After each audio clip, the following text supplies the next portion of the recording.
আমার দাদা আর আমার বাবা কি করলো এটা?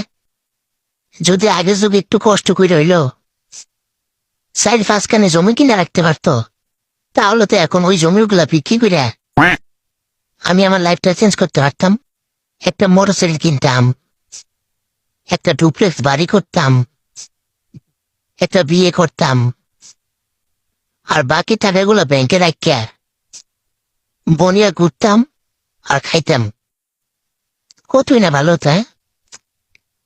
তাহলে তার এখন এত কষ্ট করা লাগে না। বৈশা বৈশা খাইতাম আর চিজ করতাম। উফ, কি একটা অবস্থা। যাই হোক, কিছু করার নাই। জমিও নাই, টাকাও নাই, গরিব গরিবে থেকে এলাম। এটা আমার দোষ না, এটা হচ্ছে আমার বাপ দাদার দোষ।